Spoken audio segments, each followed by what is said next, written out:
Yo,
Temps Rouler. How you doing, guys?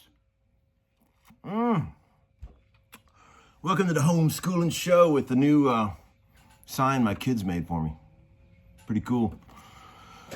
So yeah, man, I just wanted to say I'm really loving all the videos everybody's sending in for the XTS challenge. It's very exciting. Really good stuff, guys. Keep it coming. By Friday, me and my esteemed committee will have chosen 2 winners to get free pedals. That's pretty cool, right? And maybe, hell, I don't know. Maybe there'll be another prize too. Who knows? I don't know. We'll figure out something, but we'll start with the pedals. I got a few questions in the always popular viewer comment bin. One guy said, "Hey Tom, have you always been a master storyteller?" Well, I don't know about that. But he said, "I know fast picking has its place, and some guys tend to get too caught up in it, but I like how you throw some of it in here and there so tastefully. Did you spend many hours practicing alternate picking at some point? What's the secret sauce?" Well, yes. In fact, I did spend many 10,000 hours practicing alternate picking. I still do, man. I feel like speed is one of those, I've talked about this in previous videos. Speed is one of those things, even if you don't use it, it's good to have in the old arsenal, you know, because that when you go to play something simple, it's easy because you got the technique, right? When I was a kid, you know, like real young, like probably around this age, my homecoming there with Angela McChesney, 11th grade or something, 10th grade. That's when I really started getting into the shredding, you know. I remember somebody played me an Yngwie record, and I was like, damn. Impressionable young kid. I thought that was amazing. I still do. I love him, but man, I was committed to becoming the fastest guitar player in Cleveland at that point. I had my Ibanez and a PV Special 130, and I'd crank the gain on that thing and just blazing, man. I remember one time I was in my room practicing, and my sister walked by the room. She was walking down the hallway in our house, and she looked her head in there, and she goes, "That sounds like shit." And I was like, you know what? It does. I think that's when I kind of made the conscious choice to start going in that direction, you know. But I don't regret any of those techniques that I learned back in those days, you know. I still use them all, you know. Nobody ever showed me this stuff either with the alternate picking stuff, but I'm just lucky that I stumbled onto a technique that works for me, you know, that I've been able to develop as I've gotten older, and hasn't been one of those things that I've had to redo or correct, you know. I talked about that whole side-to-side motion where a lot of guys pick straight up and down, real tense, and I just float my whole wrist like that. That's what I do, like that, like the Eddie Van Halen style.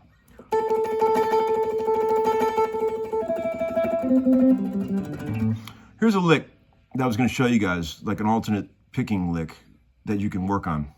I'll do it fast and then I'll do it slow. I use this all the time.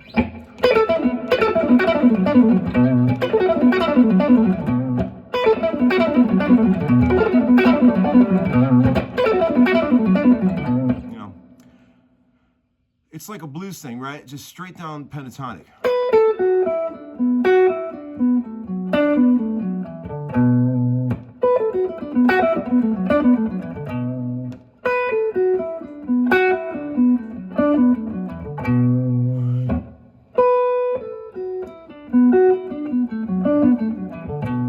The thing is, for this particular riff, you have to start it on an upstroke, you know.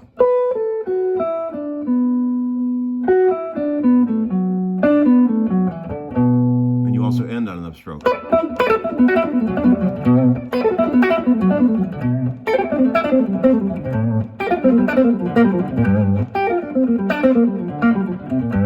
I use that all the time, and variants of that, you know.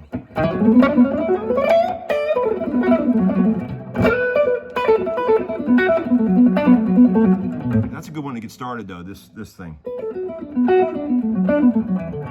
But you got to start on an upstroke and make sure every note you play is alternate picked. Don't do that thing where you play 2 downstrokes in a row.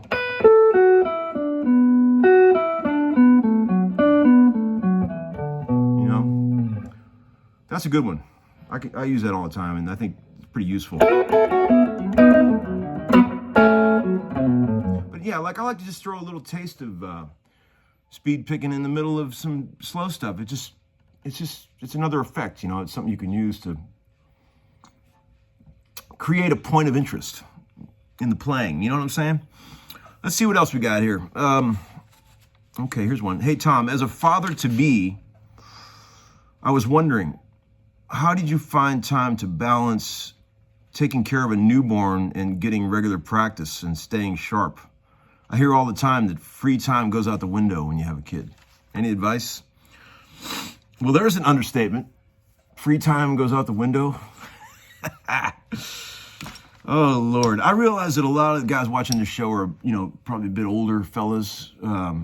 They've already been through the whole kid thing, and their kids are all grown up. But if there is any of you young guys out there that haven't had kids yet, oh, let me tell you, you are in for a ride. I'm not trying to discourage anyone. It's the best thing in life. We all know that. But it does take every bit of all your selfishness away, you know. Until you have a kid, you don't know how to be selfless. They take up all of your mental capacity. They require so much care and maintenance that it's just I'm not even able to put it in the words, but they pay you back with cuteness. You know, I sometimes wonder, man, if I can even handle the pressure of being a dad, but in the end, it's all worth it because they're great kids and I love them so much. And but man, I didn't have my first kid till I was 44, if you can imagine that, 7 years ago. And man, that's pretty late to be starting out. But I don't regret it. It was great, you know, and they're fun to have around, although they get on my last nerve sometimes. Ooh, Lordy. Man, but as far as practicing with kids, you know, boy, when I first had them, I thought, that's it. My guitar career is over. I'm never going to be able to play again.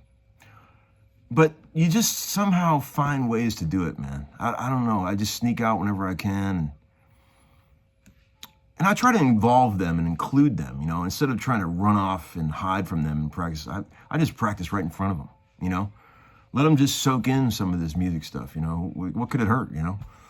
If they want to be musicians, that's great. If they don't, that's great. I don't care. Whatever they want to do is fine with me. I'm not going to force music on them, but they seem to like it, you know. So we'll see about that. You know, as time will tell down the road. I didn't really start playing real seriously till I was like 9 years old. And so they still got a couple years to go before they are even at that age. So I'm just letting them be kids, you know. But man, it's, you know, I'll tell you one thing. By the time they go to bed at night, I'm toasted. There's no chance of me staying up late and practicing. It's never going to happen. You're just worn out by the time they go to bed, you know. I think that's how all parents feel, right? Okay, here's another one. Hey, Tom, I was watching a rig rundown with John Oates, and he mentioned you. He was using the Fender amp he scored from you on tour. Do you remember the story behind that one? Yeah. Well, first of all, let me say, I love John Oates. He's a dear friend and the guy from Hall & Oates. Man, you know, of all the rock stars I've been around in my life, I definitely think he's like the most normal guy, rock star. I tell him this all the time.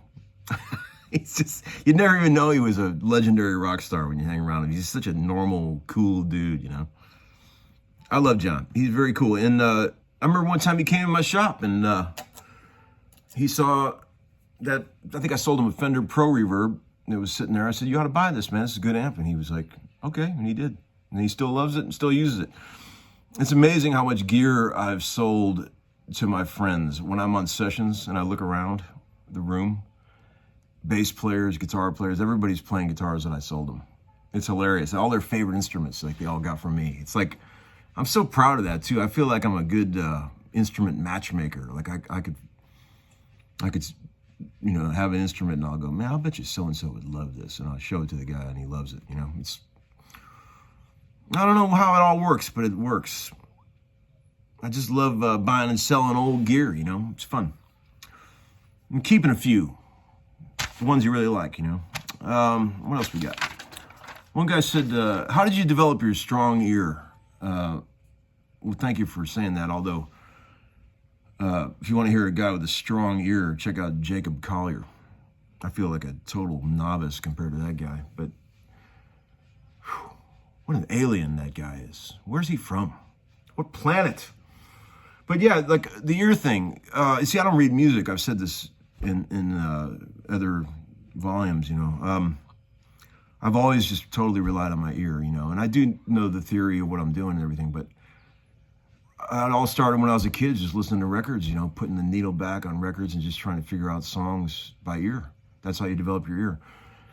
And I also think there's a certain element of certain percentage of people that are sort of born with having a really good ear, you know, comes to them real easy. You know, I feel like music came to me pretty easy, honestly. I remember being real little and hanging around in my mother's bar that I grew up in. And there'd be like these cover bands playing in there. And I was real young. And I could always tell, even when I was a kid, that they were playing the wrong chords. I didn't know how to walk up to them and go, hey guys, that's supposed to be a B minor. But I could tell it wasn't the right chord. I knew it. And I was real little. Like if they played the wrong chord, I knew it. And I think that kind of stuff is, some kids have that, some don't, you know. But that kind of thing is like, I've relied real heavily on my ear my whole life, you know. And like I always say, all you got to do is play it for me once and I got it. Like on a session, if somebody's got some intro riff they want me to play or something, I just play it for me once, man, I got it. Maybe twice if it's hard. But just let me hear it once and I got it. And I trust my ear, you know. I have great trust in the old ears, even though they're ringing like crazy from all the loud Marshalls in my life. What do we got for you, lick-wise? Something you can use. Well, I showed you that fast thing. Oh, you ever do this thing that on that New Orleans jam I was doing, you know? I was doing something. Hey, what's up, sir? Say hi to the kids.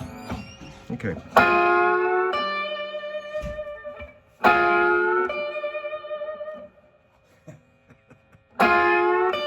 Where you take, you're in D major, but you go down, you know, to the 9th fret, bend those up a half step.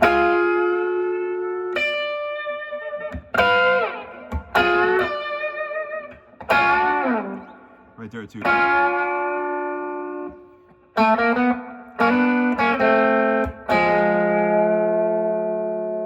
a hard one.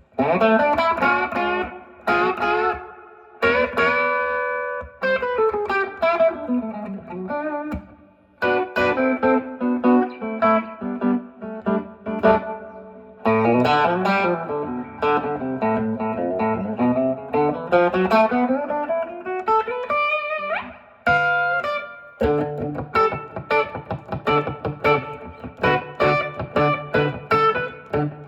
think that's it, guys.